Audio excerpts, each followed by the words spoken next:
is going to be the star of the upcoming TV show Conviction, debuting this fall. Here. But we may know her as the Marvel Universe's first strong female lead in Agent Carter. Ladies and gentlemen, let's hear from the one and only Edwin.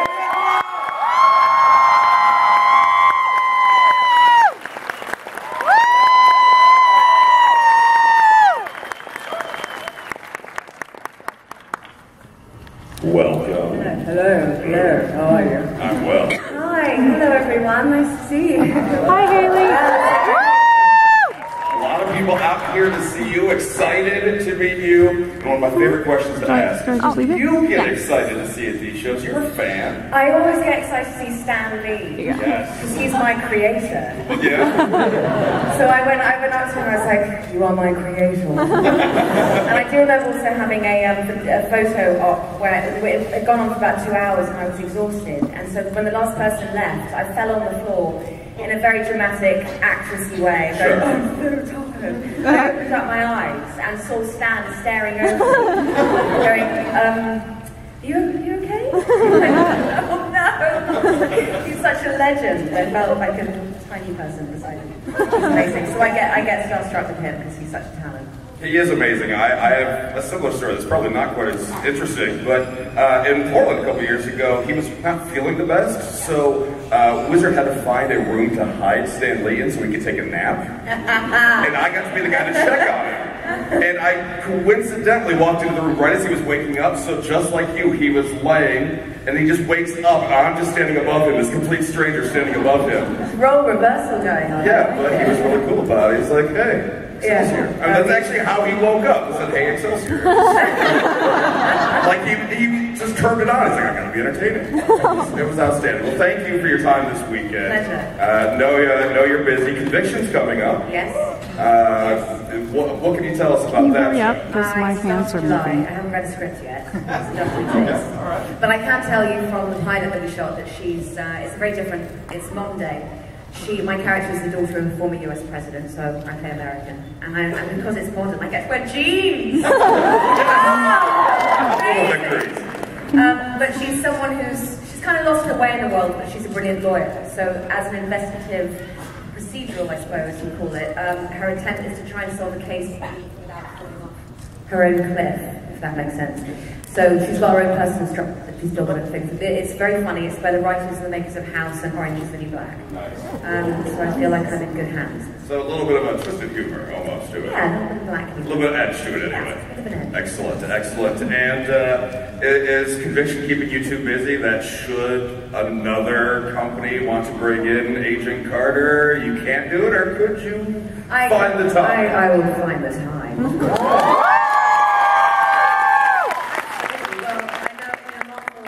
Love Peggy. I love Peggy. The fans seem to love Peggy. So it was keep her going. And obviously it was the network that decided to terminate that contract.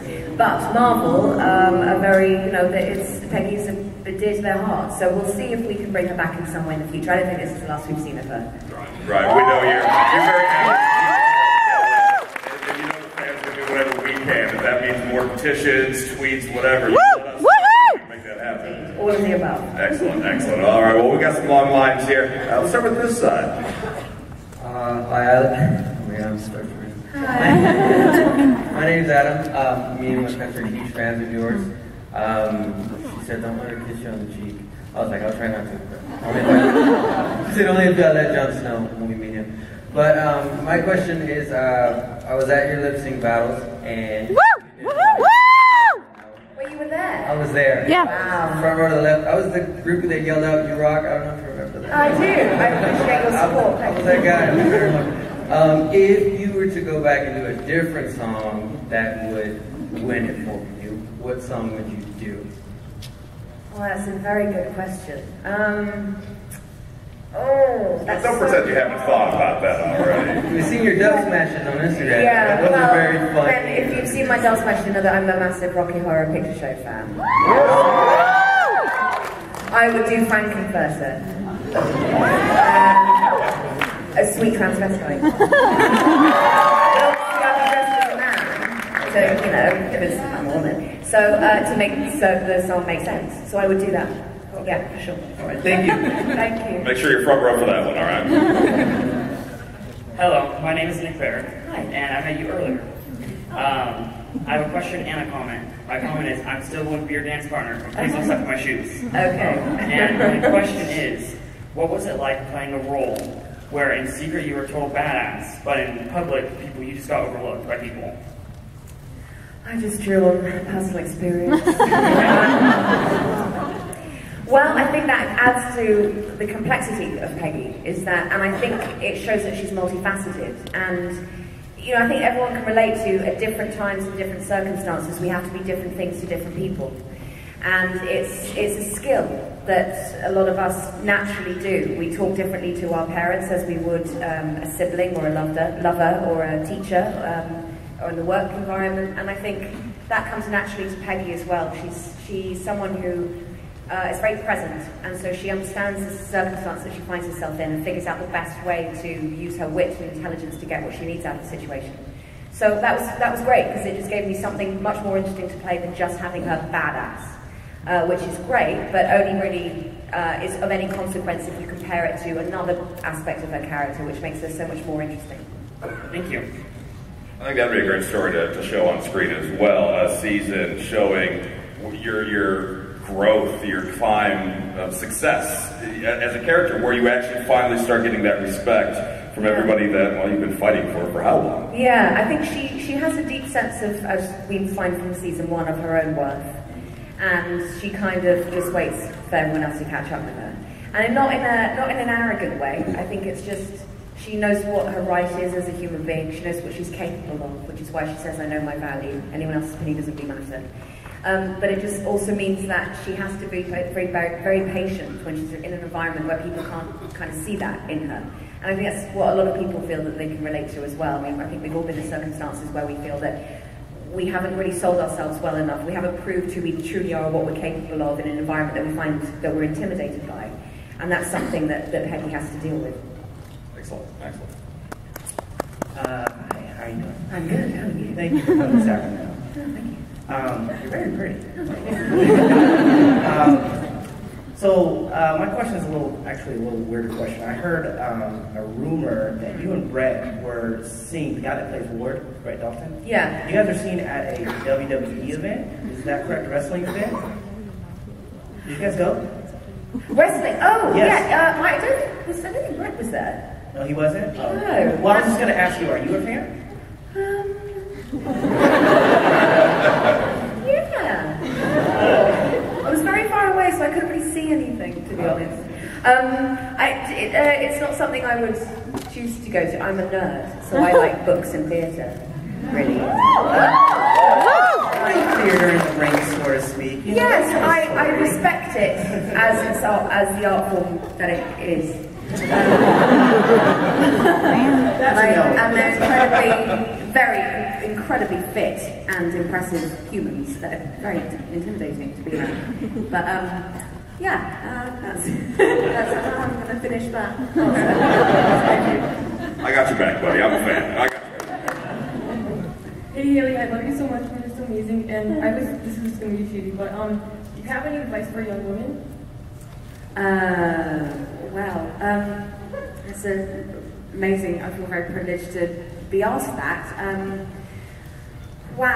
It's such a big question, because so much about my experience as a woman has been from the feeling of being actually quite genderless growing up. I had parents that loved me unconditionally and taught me that I could be and do anything I wanted to be, and my sex wasn't even part of that conversation.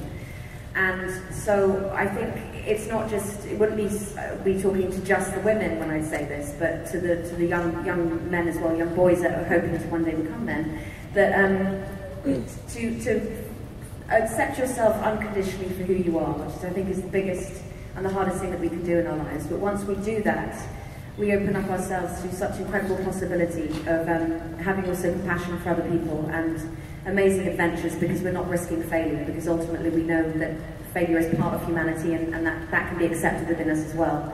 I'm rambling and I could talk for hours on this subject because I love it, but that's been very much my journey, is that through storytelling, understanding who we are as humans and how we relate to each other and how important it is to show empathy for other people. So I'd say it's just kind of a matter of keeping your heart open.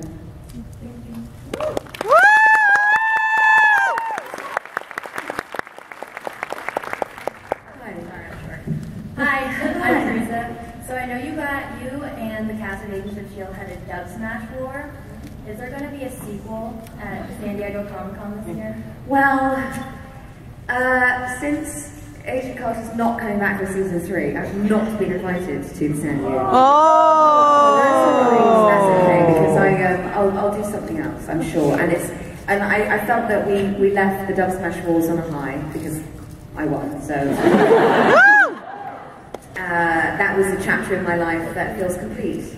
And I hope I'll do some more in the future. It's such great fun to really kind of embrace the kind of tongue-in-cheek and the humour of it all, and showing also how much fun and how much silliness the actors get up to backstage when you're doing something like Comic-Con, which can be incredibly overwhelming at times because it's so stimulating to so many people there. And just to be sitting around backstage, we thought we'd make the most of it and be stupid.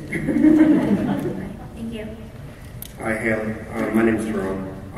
I have written for the Philadelphia paper for the past 25 years on genre entertainment, and I'm the LA correspondent. And I just want to say that I don't usually get starstruck, but you are just an amazing, amazing talent, and somebody I really did want to see. I still need to interview you someday. And I just want to say that I think that your show was probably the best thing Marvel has done, period. And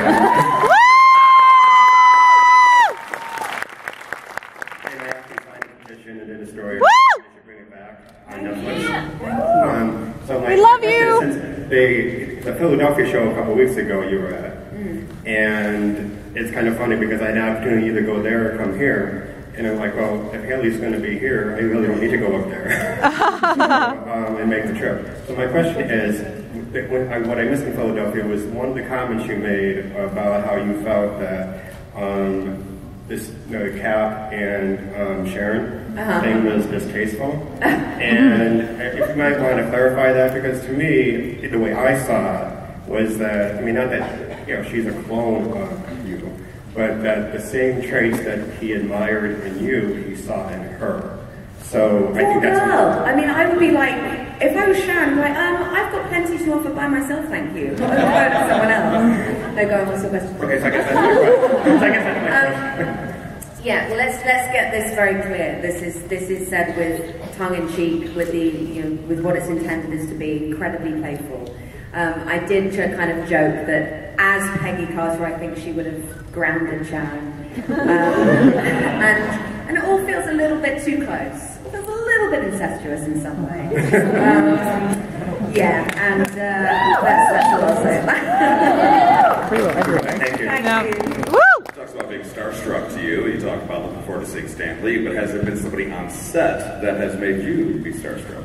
Well, I not so much on set, but I got to have dinner with Meryl Streep a few weeks ago. And she's extraordinary. She's everything and more than you'd ever want in a dinner guest, and a woman and a person and an actor, and she's so smart and inspiring and a very fully formed, evolved human being. And I was in awe, and I'm very, very grateful that she exists. So, well, like, when you were preparing for that, do you think, okay, I got to be really cool, I got to impress her, everyone's... No, because I knew I'd fall flat on my face and fail immediately. So the good thing in understanding that is I just had to relax. I was like, I'm not going to be able to come up with if I'm trying hard to come up with an anecdote, it's gonna, no. It's like, let the woman speak. Let her take the take the helm here, because she is the powerhouse, and I found that if I shut up, I could actually learn something from her. Smart man talks, wise man listens, or something like that, exactly. Like that. Hi, I'm Gabby. So, given that Peggy Carter is a very strong female character, how do you feel about how she influences young girls, and why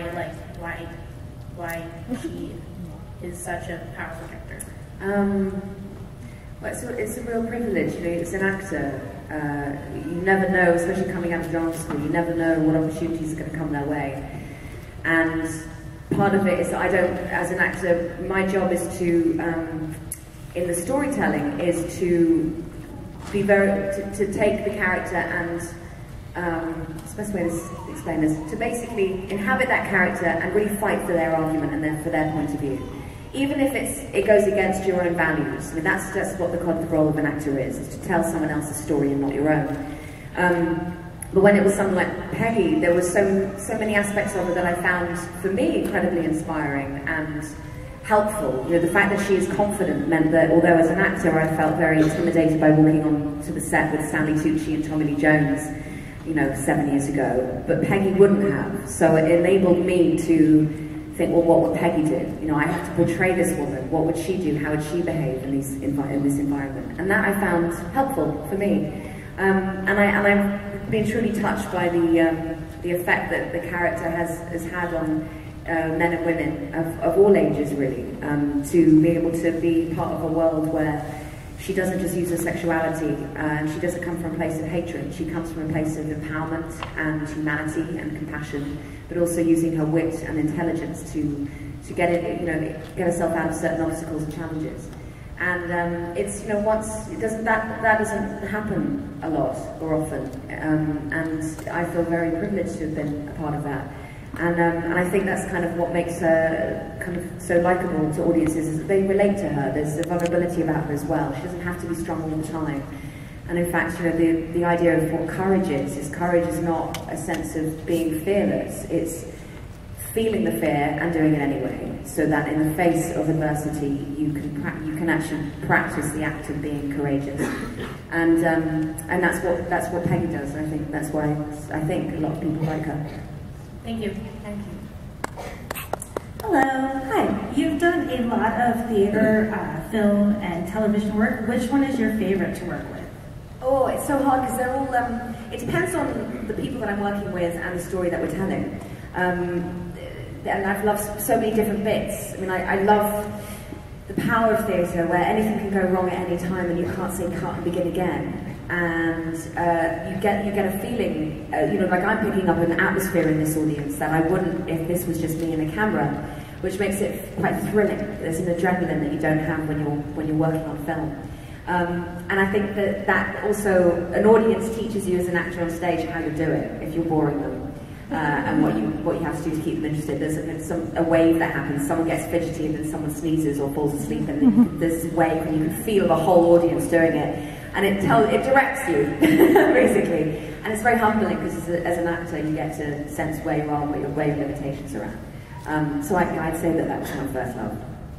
Thank you. You can also see when people start to walk out of the room, which makes you go, oh my god! Hello, my name's Dave. Thanks for coming out to this show, and I hope you'll continue to go to different conventions regardless of the current status of Peggy Carter. I wanted to ask, has there been any discussion in the past about, or hopefully in the future, about you making a guest appearance on Agents of S.H.I.E.L.D. and some sort of like historical flashback? I think I've done that. Have I done that? I'm sure I've done that. Twice. I've done it twice, love. There you go. Future seasons. Kind of like my own show, to be honest. I mean, I love them as a show, but I want to do my own, you know? There'll be so much more to do. But the point is, you know, I do love the character. I feel very honoured that Marvel have put me in her in so many different ways and different places. So I'd be very happy to pop up in different places, whether that be S.H.I.E.L.D. or, I don't know, my own movie.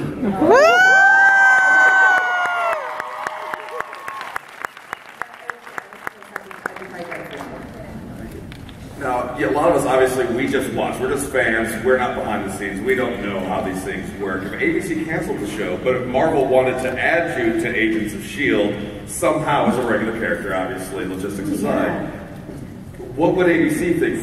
Could they stop that from happening? I don't know. I don't know how it works. It's like the Wizard of Oz. like going on over there, and I just get told where to stand and what to say. So I'm sure it's all very exciting. It'll be a power struggle between ABC and Marvel. How exciting. That's a reality TV show right there. You're amazing. My name is also Hayley Atwell. Hey. So my question is, so I know you've played Cinderella's mother, but if you could play any other Disney character, who would it be? I'd like to have a go at Jiminy Cricket. He's pretty cute, and I'd like to wear his little hat. Thank you. I don't think you need to be the character just to wear the hat, though. Hi, my name's John. I'm a big fan, and I was just wondering, what's your favorite movie and what's your favorite TV show? Oh, I have so many. The top films would be Casablanca, All About Eve, Being There, In the Name of the Father. Oh man, so many. TV shows. Oh God. Well, the thing I do watch on repeat when I'm traveling, especially, is Arrested Development. I'm watching that right now. It's so good. And every episode, like, I don't know what my favorite character is. It changes all the time, and they talk about ensemble of cast and timing and the pace and the writing and the one-liners and the nuances. I mean, I could just keep watching that forever. So I'd say that. Okay, thank you. Joke. Joke's the best Joke. It's a joke. I think Tobias Finkel. too. Yeah. Hello. I hope you're having a good day. My name's Lily. Hi. I wanted to ask you.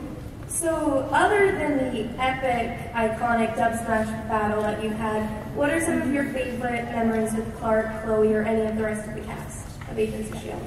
Of S.H.I.E.L.D.? That's pretty much our relationship. Like, we see each other, we've Dubsmashed, pretty much. So that's kind of all I know of them, really. It's a great way of bonding. I mean, I think it was quite funny when, because obviously for the charity of the Dubsmash Wars, the winner got to have lunch with us.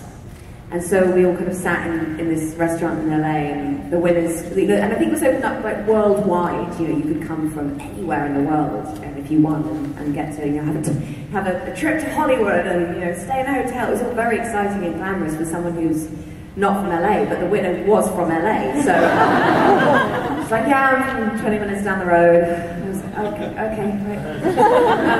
And that was lovely. It was nice to have that lunch and just to be in a very relaxed environment with Chloe and Clark, who are so warm and so fun and so funny and such good sports, and really create a very healthy kind of dynamic, given the fact we were competing with each other. It was very nice. I've talked with the other Agents of S.H.I.E.L.D. cast members, and they're talking about Chloe, hanging out with Chloe, and we'll see if you have the same feel. That after hanging out with Chloe for just a couple hours, they all feel a bit more, and I think the word they used was street, that they feel a bit more tough and rough.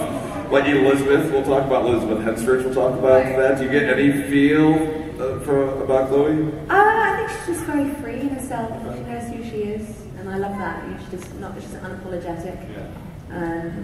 She's great. They talk about just they hang out with her and then they go home with their wives, husbands, girlfriends, or significant others, and they get in trouble because they just start like, no, I'm not doing that. Okay, I'm sorry. They just, Chloe gets off that sort of vibe. Hi, I'm Alex. Hi. First of all, you're my hero for what you said on the Sharon and Steve Grammy. And my question is, what's one of your favorite memories from on-set for Agent Carter? Oh, okay, well, there's so many. I mean, there's a blooper reel, and I think it's literally just of me crying tears of laughter. Because James Darcy, who plays Jarvis, and Dominic, who plays Howard Stark, my brothers, I've known them for about 10 years, so we're very, very relaxed with each other, and we really like to prank each other.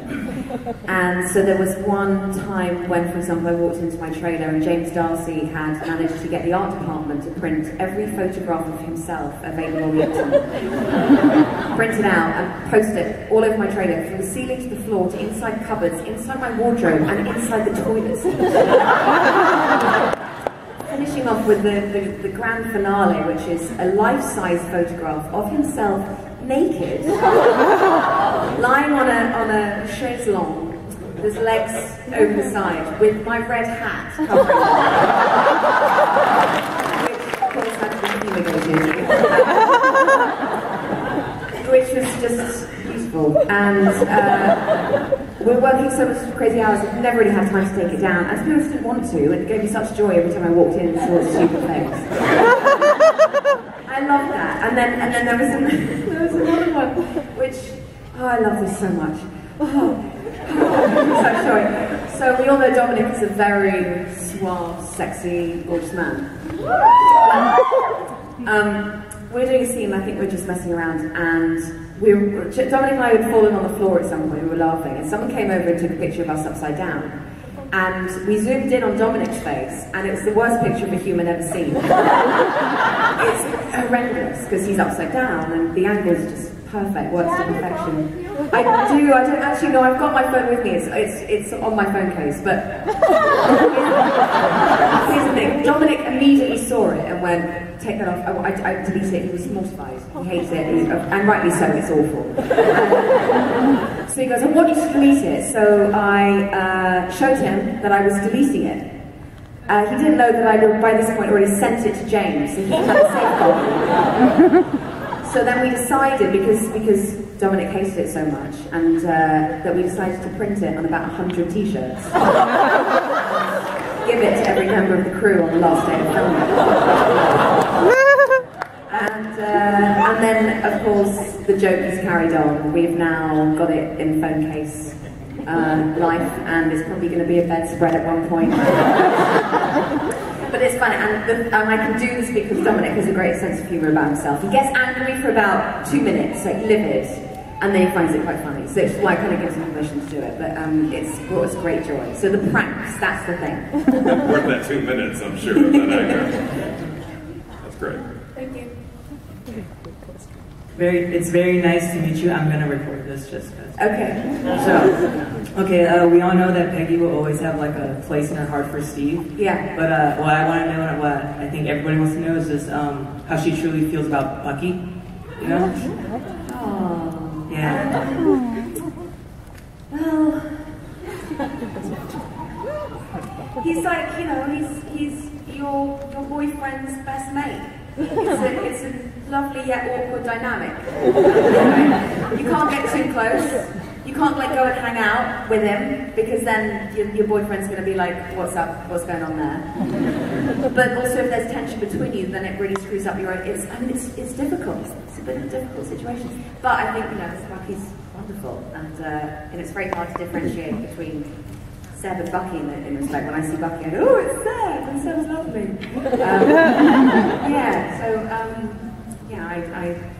I think she'd have a lot of compassion for him. Thank you. Obviously, time travel aside, who do you think Agent Carter would like better? Falcon or Bucky? Who's the better friend to capture?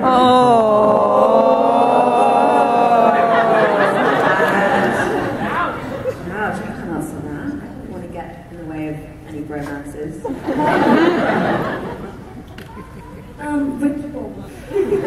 Which era of Peggy Carter was your favorite to play? Did you prefer like the first Captain America Peggy Carter, or the Agent Carter, or the later Captain America movies where she was much older? Well, the thing I liked about playing her older was it suggested to me that she lives a long life, and therefore this could possibly keep the employment. Then I also started thinking, God, I wonder where she was in the summer of 1966. And I can imagine her with giant shoulder pads and big hair in the 80s. And, you know, being part of the civil rights movement and being a real activist. I can imagine her, and so that was lovely. It's kind of, it's now